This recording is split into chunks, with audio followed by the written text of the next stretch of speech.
दोस्तों, बुजुर्गों, हजरत ख़वातीन, आप सभी का हमारे चैनल पे खुशामदीद इस्तकबाल। और आप जानते हैं कि हम हमेशा टूरिज़्म के साथ समाज के सुलझे हुए टॉपिक्स या समाज की क्या ज़रूरत है, ऐसे टॉपिक्स पे हमारे चैनल पे पॉडकास्ट और इन्फॉर्मेटिव व्लॉग्स लाते रहते हैं। आज का बहुत ही ख़ास टॉपिक है। सवाल पूछने से लोग डरते हैं, ख़ासकर औरतें, और शर्माते हैं। तो आप ही के जैसे लोगों के दिलो दिमाग में उठने वाले सवालात को एकजा करके एक अलग अंदाज से खास तरतीब देकर ऐसी किताब तरतीब दी है, ऐसी किताब लिखी है जो आज वक्त की ज़रूरत है, खासकर हमारी माँ बहन बेटियों के लिए, यानी समाज की औरतों के लिए। अगर ये किताब पढ़ें और प्रिकॉशंस लें, एहतियात बरतें, तो इलाज से बेहतर एहतियात होता है। और उसी नुक्ते नज़र से ये किताब तरतीब दी है। और वो किताब कौन सी है? तो उस किताब का नाम है breast cancer, your questions our answers.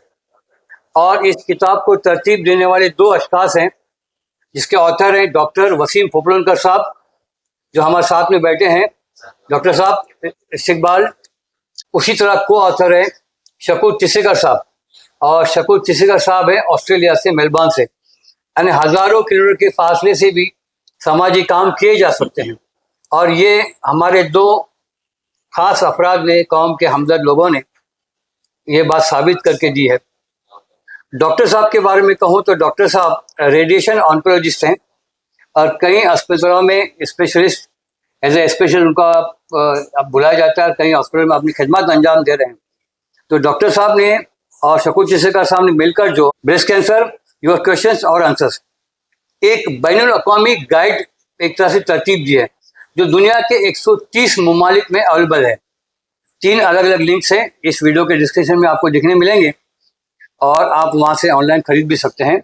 मुख्तसर में कहूँ तो मैं अभी डॉक्टर साहब का वंस अगेन इस्तकबाल करता हूँ। डॉक्टर साहब, आपका बहुत बहुत शुक्रिया कि आपने हमारे सवालात के जवाब देने के लिए वक्त निकाला।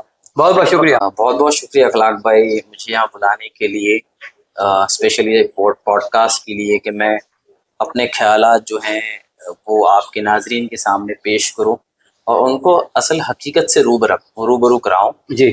इस किताब के ज़रिए, जो बहुत हद तक लोगों का डर दूर करने में और इसके इलाज की जो तरतीब है और हर किस्म से ये मरीजों के काम आएगी। So I really thank you so much.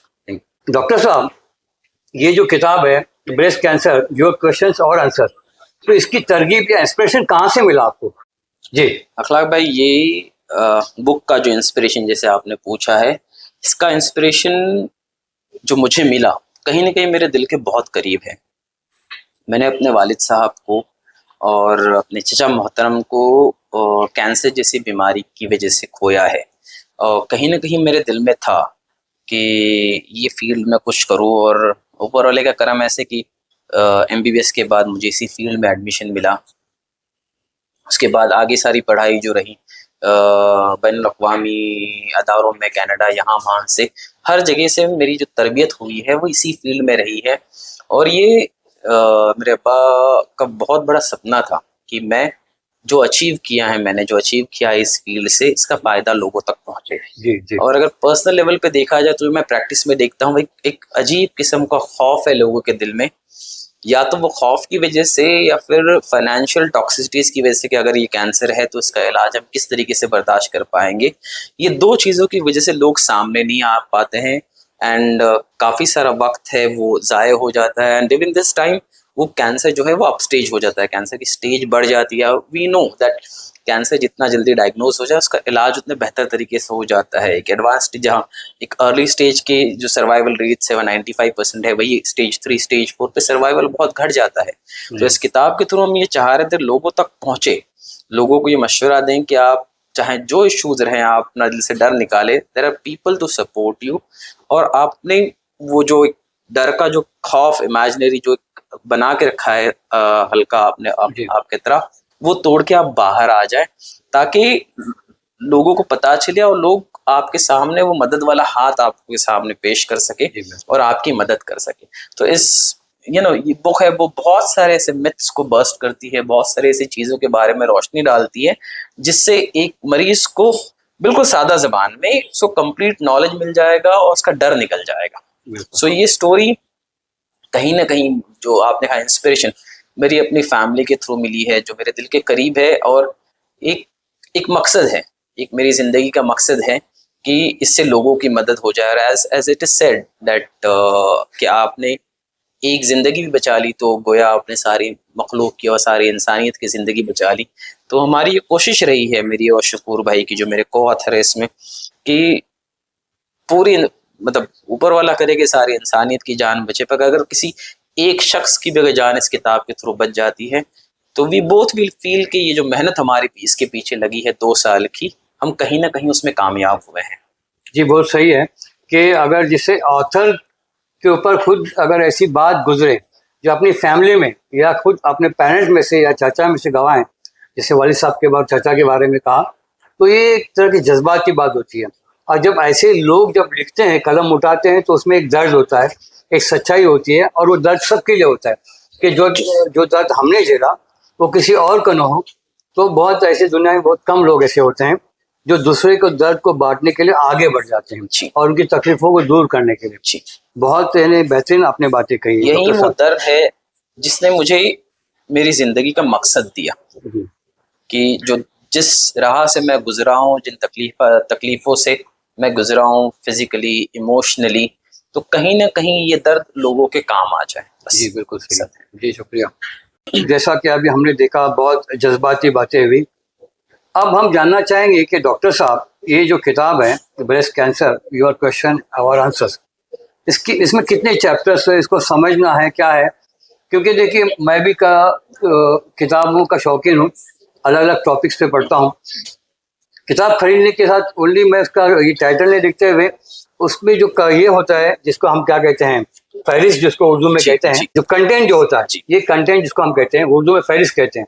तो मैं किसी भी किताब की पहले फहरिस्त चेक करता हूँ और मुझे अपनी पसंदीदा टॉपिक पे जब मैं डायरेक्ट चला जाता हूँ, भले बाद में किताब पूरी बाद में पढ़ लूँ, तो उसके कंटेंट से ही मालूम पड़ जाता है कि किताब में क्या चीज़ें हैं। डॉक्टर साहब आप बताओगे इसमें कितने कंटेंट या क्या इसमें चैप्टर्स कितने हैं, और उसकी चैप्टर के बारे में थोड़ी सी मालूमात दें ताकि हमारे जो व्यूअर्स में इंटरेस्ट पैदा हो और वो किताब खरीद के पढ़ें और उनकी फैमिली के लिए एक तरह का गाइड हो मुकम्मल। अखलाक भाई, ये किताब, इससे पहले कि मैं आपको चैप्टर्स बताऊं, इस किताब की एक खुसूसियत है मैं आपके सामने पेश करना चाहूँगा। अगर आप देखें इसमें 2 ऑथर्स हैं, मैं हूँ डॉक्टर वसीम फोपलनकर, मेरे साथ एक काबिल मोहतरम एहतराम और बहुत ही अच्छे मुसन्निफ हैं जनाब शकूर तीसीकर साहब। इनकी डाइट मिस्ट्रीज बुक है, वो बड़ी अच्छे अंदाज में पब्लिश हुई है, काफ़ी सारे कंट्रीज में पब्लिश हो चुकी है, हजारों लोगों ने खरीदा है, कई अवार्ड्स मिले उनकी किताब को। तो अक्सर ये लोगों का क्वेश्चन होगा ना कि भाई एक ऑन्कोलॉजिस्ट और एक बंदा जो comes from a background of computer science, ये दोनों मिलके एक ब्रेस्ट कैंसर के ऊपर बुक क्यों लिख रहे हैं। जहन में ख्यालात आए कि अगर मैं खुद ये किताब लिखता हूँ तो हो सकता है मैं एज ए डॉक्टर उसमें बहुत सारे अल्फाज या मेडिकल जार्गन इस्तेमाल करूँ जो आम लोगों के समझ में ना आए, या फिर मेरे जो थॉट प्रोसेस है वो बीइंग अ डॉक्टर एक आम मरीज और टेबल के उस तरफ बैठे, जैसे अखलाक भाई उस तरफ बैठे हुए हैं, मानो मैं डॉक्टर्स की तरफ हूँ, आप पेशेंट्स की तरफ हूँ, मेरे थॉट प्रोसेस और आपकी थॉट प्रोसेस जरूरी नहीं कि दोनों पैरेलल चले। तो इसके लिए हमने 2 बंदे ये कि मैं एज अ फिजिशियन इसके बारे में बताऊं और मेरे अपने ख्यालात का इजहार करूं, at the same time Shakoor भाई फ्रॉम द पेशेंट साइड उनके जहन में जो ख्यालात है, उनके जहन में जो पेशेंट की तरफ से एज अ पेशेंट और पेशेंट से रिलेटेड जो चलते हैं, वो ख्यालात का इजहार करें। So this is in complete book in a very simple language जो बहुत आसान जबान में लोगों को समझ में आई। जो आपका सवाल था जिसमें उसकी फहरिस्त के बारे में जो बताया क्या क्या है, सो इसमें तकरीबन 9 से 10 चैप्टर्स हैं। The first chapter is about breast anatomy. Anatomy में उसका शेप स्ट्रक्चर नॉर्मल कैसे होता है। सो वजह इसकी ये है कि जब तक आपको नॉर्मल पता ना हो आप अब नॉर्मल के बारे में बात नहीं। तो हम पहले चैप्टर में ये बताया कि व्हाट इट लुक्स लाइक, क्या क्या स्ट्रक्चर्स होते हैं उसमें, क्या क्या मतलब टोटल खुसूसियात क्या है उसकी, कैसे डेवलप होता है, उसमें क्या सारे हैं। तो ये जब नॉर्मल चीजें आपको पता चलेगी तब जाके आप अब नॉर्मल के बारे में बात कर सकते। तो हमारा पहला चैप्टर जो है वो एनाटमी के बारे में है। सेकेंड जो चैप्टर है हमारा that is breast cancer epidemiology. So it tells you about breast cancer जो है वो इंडिया में कितना प्रेवेलेंट है, कितने लोगों को होता है, अमंग द 1 लाख पॉपुलेशन इसका इंसिडेंस कितना है, वर्ल्ड वाइड इंसिडेंस कितना है। अगर आप ये चैप्टर देखो, very interesting factor in this that even in Indian population among the urban women breast cancer ज्यादा है, जबकि if you go towards the rural side वहां पे सर्वाइकल कैंसर, यूट्राइन कैंसर होते हैं वो ज्यादा है। So we have explain in detail कि ये डिफरेंस की है कि अर्बन वुमेन में ब्रेस्ट कैंसर की ज्यादा है और जो रूरल वुमेन है उनमें सर्वाइकल कैंसर की ज्यादा। That's a very interesting chapter. Third chapter is introduction to the cancer fundamentals. This chapter tells you about the process of cancer, कि कैंसर डेवलप कैसे होता है, उसका जो प्रोसेस है वो कैसा है, जो सेल स्ट्रक्चर में क्या क्या चेंजेस आते हैं, कैसे होता है। This chapter deals about that. The fourth chapter is about causes and the risk factors, के ब्रेस्ट कैंसर होने के वजूहात क्या है, रिस्क फैक्टर्स क्या है। There are certain causes which are modifiable causes, मतलब जो आप चेंज कर सकते हो, जैसे obesity is one of the modifiable cause, alcohol intake is one of the modifiable cause. There are certain causes which are non modifiable, जो आपके हाथ में नहीं, जो आप चेंज नहीं कर सकते हैं, लाइक हेरिडिटरी कैंसर्स जो आपके वालदा की तरफ से, आपके आबादाद की तरफ से आए हुए, देयर सम जीन म्यूटेशन जो आप चेंज नहीं कर सकते फैमिली की तरफ से, बट इसके बावजूद भी अगर कैंसर हो जाता है तो आप उसको अर्ली स्टेज में कैसे पकड़े, वो this chapter deals about that. इसको डायग्नोस करने में आसानी कैसे करे। The fourth chapter we divided into 3 parts, A, B and C, which the first chapter is about 6A. No, I forgot about the chapter number 5. Chapter number 5 deals about diagnosis and staging. So ये आपको बताता है कि अगर ये बीमारी हो जाए, किसी को अगर लंप पता चले कि ब्रेस्ट में लंप है या हाथ को लग जाए, तो उसको डायग्नोस कैसे करे कि ये सादी गांठ है, कैंसर की गांठ है, इसमें कौन से इन्वेस्टिगेशन है, कौन से टेस्ट होते हैं, वो पर्टिकुलर टेस्ट की सेंसिटिविटी होती है, स्पेसिफिसिटी होती है, वो है। उसके बाद आपने मैमोग्राफी कर लिया, नेक्स्ट स्टेप क्या होगा। सो ये सारे टेस्ट करने के बाद फिर आप कैंसर को स्टेज करते हो, जैसे स्टेज 1 से स्टेज 4 होते हैं, स्टेज 1 में कौन से होते हैं, 2 में कौन से होते हैं, 3 में और 4 में कौन से कैंसर होते हैं। So this chapter deals about the whole diagnosis and staging. Chapter 6 को हमने 3 में डिवाइड किया है, A, B and C. So A is about history and evaluation of the evolution of the treatment modalities. ये बड़ा interesting chapter है। Tales you about कि breast cancer पुराने जमाने से अब तक इसका एवोल्यूशन कैसे हुआ है। फॉर एग्जांपल जैसे अखलाक भाई, पहले जमाने में ये होता था, जब ब्रेस्ट कैंसर किसी को होता था तो they used to remove the entire breast, not only the breast, they used to remove the pectoralis major muscle, pectoralis minor muscle, दूसरे मसल निकालते थे, जिससे बहुत सारी तकलीफें होती थी। फिर वो कॉन्सेप्ट चेंज हुआ, फिशर्स थ्योरी आई, which says that breast cancer is a systemic disease, तो आप यहाँ जितना भी बड़ा सर्जरी करें, the results remains the same. Then started to breast cancer surgery में कमी आते गई, from hasted radical से modified radical mastectomy आया, वहाँ से फिर ये कि अब के दौर में तो अर्ली स्टेज में don't need to remove the breast, मतलब जो सर्जिकल ये था वो आहिस्ता आहिस्ता कम होते गया, एट द सेम टाइम दूसरे ट्रीटमेंट इंक्रीज होते गए, लाइक कीमोथेरेपी है, सिस्टेमिक ट्रीटमेंट जिसको बोलते हैं, वो आहिस्ता आहिस्ता इंक्रीज होते चले, right. So this chapter about that. 6B is about the loco regional treatment. Like cancer treatment को यूजुअली हम 3 इसमें डिवाइड करते हैं, लोकल या लोको रीजनल ट्रीटमेंट, बेसिकली 2 इसमें, लोकल या लोको रीजनल ट्रीटमेंट और systemic treatment. So loco and loco regional treatment मतलब आप जो कुछ कर रहे हो यहाँ पे कर रहे हो, या रीजनल मतलब एक्सिलरी जो लिम्फ नोड्स है उसमें करते हो। So there are 2 players into it, surgery है and radiation. These are the 2 players who work for loco regional cure और loco regional treatment में काम आते हैं। At the same time systemic मतलब कैंसर को पूरे जिस्म में फैला हो या उसको ट्रीट करना है या पूरे जिस्म में ना फैले, उसके लिए जो इलाज करता है वो कीमो आता है। फिर कीमो के अंदर जो सिस्टमिक ट्रीटमेंट आता है, फिर सिस्टमिक ट्रीटमेंट के अंदर कीमोथेरेपी है, इम्यूनोथेरेपी है या टारगेटेड मॉलिक्यूल्स है, वो सारे हमने सिस्टमिक ट्रीटमेंट में कवर किए हुए हैं। Chapter number 7 is rehabilitation of the cancer patient. कि कैंसर हो गया, आपको डायग्नोज हो गया, ट्रीट हो गया, अब ये है कि वो बंदे को वापस उसकी जिंदगी में बसाना, उसको रिहैबिलिट करना है। रिहैबिलिटेशन के लिए कौन से इक्विपमेंट्स लगेंगे, कौन सी जरूरियात जिंदगी है वो मुहैया करना है। तो this chapter deals about rehabilitation of the cancer patient. फिर chapter 8 tells you about diet during the cancer treatment. Cancer treatment के दौरान आपको कौन सी अच्छी गिजा की जरूरत है, it tells you about that. Cancer chapter number 8 tells you about ultra process foods which usually we ignore, specially the new generation की ultra process food है, उसकी वजह से कैंसर का रिस्क कितना बढ़ता है। So we have given the evidence in this book about कि जो अल्ट्रा प्रोसेस्ड फूड होते हैं इसकी वजह से इन जो रिस्क होता है कैंसर होने का वो किस हद तक बढ़ जाता है। And the chapter 9 is very interesting, it tells you about the hidden cost of cancer treatment in India.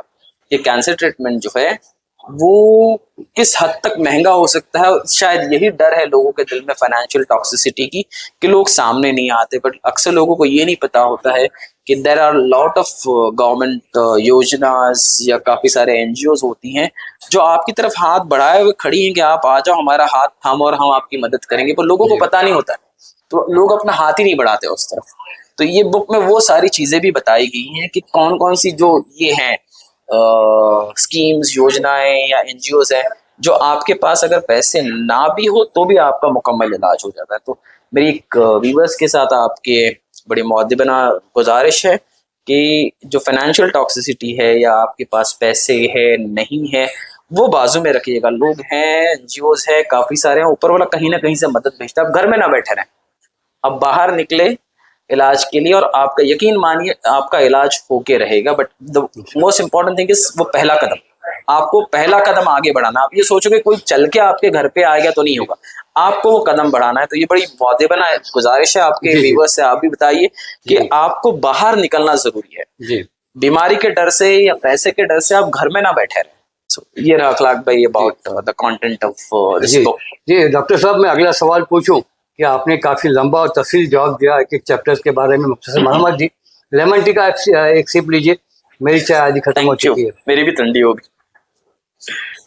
देखिए डॉक्टर साहब, जैसे आपने जिक्र किया शकूर चिसेकर साहब का, बहुत हल्फर मौला है, जबकि इंजीनियरिंग फील्ड के हैं, कंप्यूटर फील्ड के हैं, आईटी सेक्टर के हैं, और रिटायर होने के बाद भी काफी एक्टिव है और बहुत सारी चीजें आज भी हमें याद दिलाते हैं। आपको याद होगा जब लॉकडाउन शुरू होने के एक महीने पहले उनकी किताब रिलीज हुई थी उर्दू में, नकुश कदम जी, yes.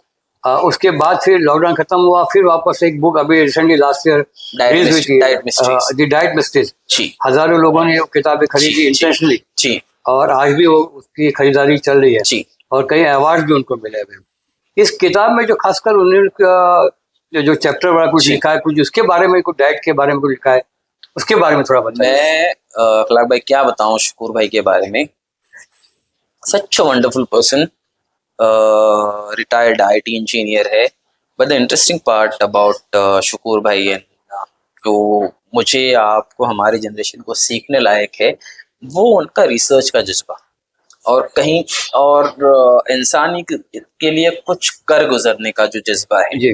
Usually once you are retired आप बस अपने पोतों नवासों में खुश रहते हैं, खाते पीते हैं, आराम से घूमना फिरना। बट ये बंदा है, ये अजीब लेवल की थॉट प्रोसेस है। अभी भी इनका जो रिसर्च का मादा है एंड परफेक्शनिस्ट जिसको बोलते हैं, उनको हर चीज में परफेक्शन चाहिए होता है, वो बड़ा मुतासिर किया। इनकी जब वो बुक पढ़ी मैंने, डाइट मिस्ट्रीज, माशाल्लाह one of the highest selling book रही है उनकी वो। And being an IT engineer ऐसी बुक लिखना, मैं उससे बहुत मुतासिर हुआ।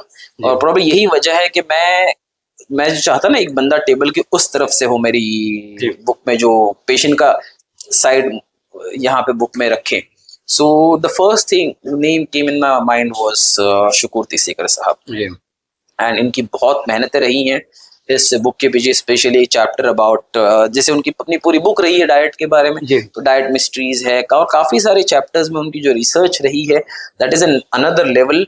And everything, whatever we both wrote in this book is backed by scientific evidences, citations बाकायदा दिए हुए हैं कि एक लफ्ज, एक हर्फ और एक फिगर जो आई, एक इतना % लोगों को होता है, इतने लोगों को होता है, ये होता है, पूरा data, everything is scientifically backed. मतलब कोई भी चीज मन घड़त नहीं है। हर एक लफ्ज जो हमने इस किताब में लिखा हुआ है उसके पीछे साइंटिफिक एविडेंस है। वो साइटेशंस में आपको इस बुक के बारे में मिलेगा, और ये सारा कंपाइलेशन में, बुक में, उसके पब्लिशिंग में शकूर भाई का माशाल्लाह बहुत बड़ा हाथ रहा है। मतलब कहते ना हम शाना बशाना मेरे साथ रहे हैं, सिंहा बस। और तब जाके ये बुक आज आपके सामने वजूद में आई है। बहुत बहुत शुक्रिया, आपने शकूर भाई के बारे में और ज्यादा टाइम के उनका शुक्रगुजार रहूंगा कि एक ऐसा बंदा मुझे ये बुक लिखने मेरे साथ में मिला, जो एक मसरूफ डॉक्टर, तकरीबन मेरे अब्बा की उम्र के आसपास के होंगे, बट उनका जो जज्बा है और उनकी मदद की वजह से ही मेरे अब्बा का जो ख्वाब था वो ताबीर तक पहुंचा है। मैं वैसे थोड़ा आपको छेड़ रहा हूँ, जी डॉक्टर्स वैसे बहुत बिजी होते हैं, जी चाहे क्लिनिक कोई हो, डॉक्टर कोई जी। छोटा बड़ा नहीं होता इलाज करने वाला, जी चाहे छोटे क्लिनिक बड़े जी जो भी है, लेकिन डॉक्टर को फॉलो करना शकूर भाई ने, जी। और इसको यकीनी बनाना किताबी शक्ल में, ये भी बहुत बड़ा काम है।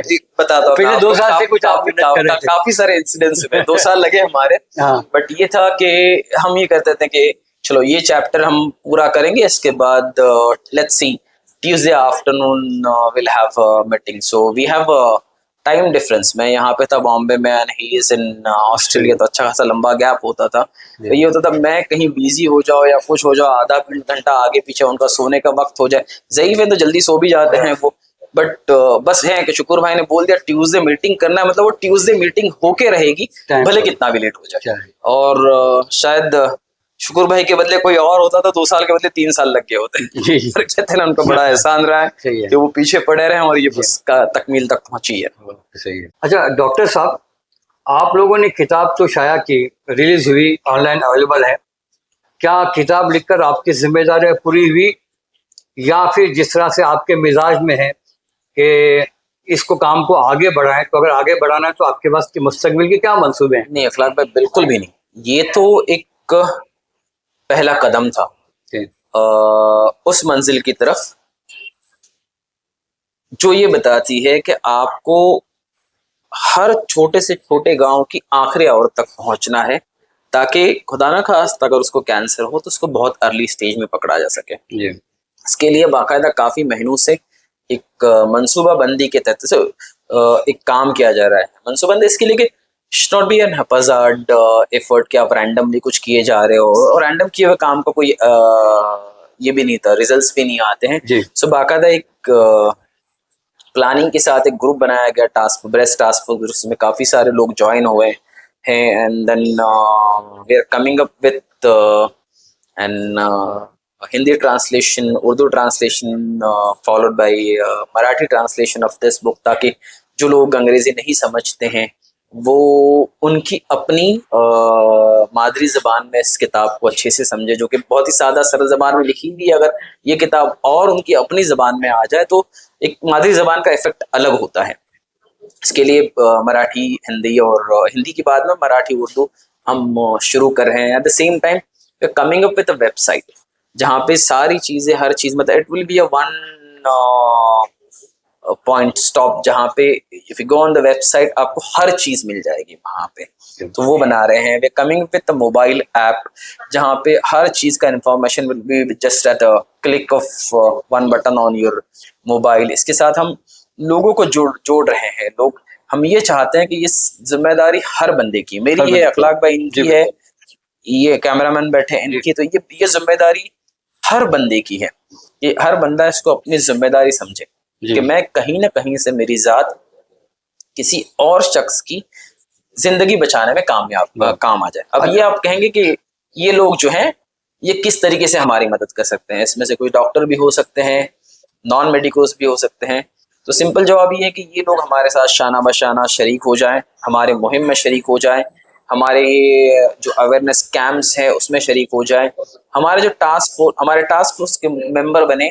We will train them how to do और educate people about self breast examination, ताकि वो सोसाइटी में जाके लोगों को बताएं, औरतों को बताएं कि ब्रेस्ट सेल्फ एग्जामिनेशन कैसा करना है।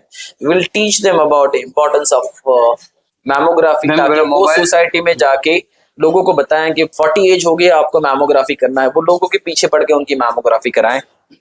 We are planning to take आगे जाके एक मैमोग्राफी वैन लेके गांव में जाके लोगों को जो 40s के ऊपर जो औरतें हैं या फिर जिनको लंप महसूस होता है, बजाय 40 एज भी ना हो तो भी कम उम्र में भी आजकल डायग्नोस होता है, तो उनकी स्क्रीनिंग करें।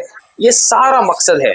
एक कहावत है, cancer is curable if detected early. तो ये सारी जो एक्सरसाइज है वो उसी के पीछे है कि अभी इस चीज को हम जल्दी अर्ली स्टेज में पकड़ सके, ताकि बहुत सारी जिंदगियां इससे बच सके। नॉट ओनली जिंदगियां, अब ये है कि अगर अर्ली स्टेज में पकड़ोगे तो आपको ब्रेस्ट निकालने की भी जरूरत नहीं, तो you can save your breast which is probably a females identity.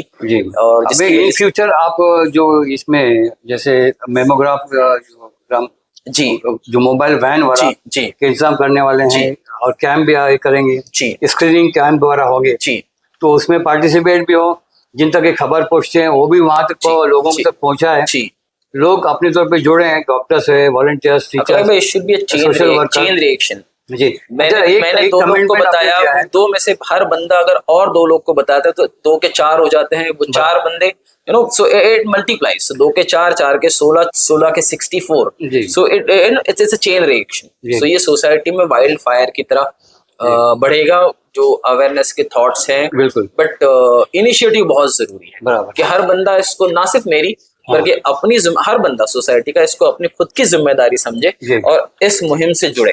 रजाकारान के ऊपर वॉलंटियर लोग जुड़े, बहुत बराबर जरूरी जरूरी है। बहुत अच्छा, एक बात डॉक्टर साहब को मैं चाहता था कि अंदर से निकले, लेकिन वो छुपा रहे हैं।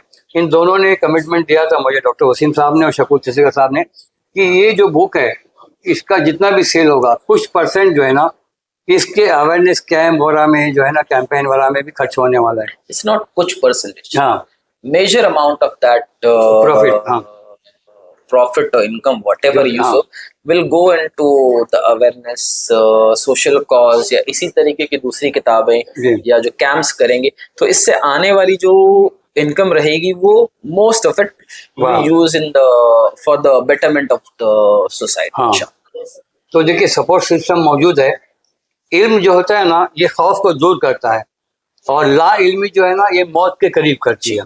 जिस तरह से आप दोनों का जो हमसे बात की ऑफ द रिकॉर्ड थी, तो इतनी सारी मालूमात आपने दी, इसके लिए मैं आपका बहुत बहुत शुक्रगुजार हूँ।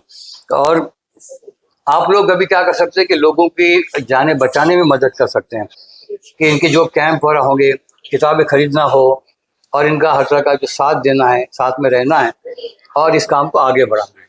जी जी। सबसे पहले आप नाज़रीन का शुक्रिया कि अभी तक आपने इस व्लॉग को देखा है, मतलब आप में दिलचस्पी है और इस व्लॉग को आप आगे बढ़ाएंगे।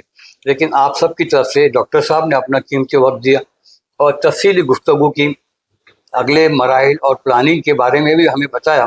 तो डॉक्टर वसीम फजलुनकर साहब, आपका बहुत बहुत शुक्रिया। बहुत बहुत शुक्रिया अखलाक भाई आपका, आपने अपना कीमती वक्त दिया, हमें बुलाया, ताकि ये जो मैसेज है ये लोगों तक पहुंचे, घर घर तक पहुंचे, हर औरत की ज़िंदगी बचाने के लिए हम कोशिश करें।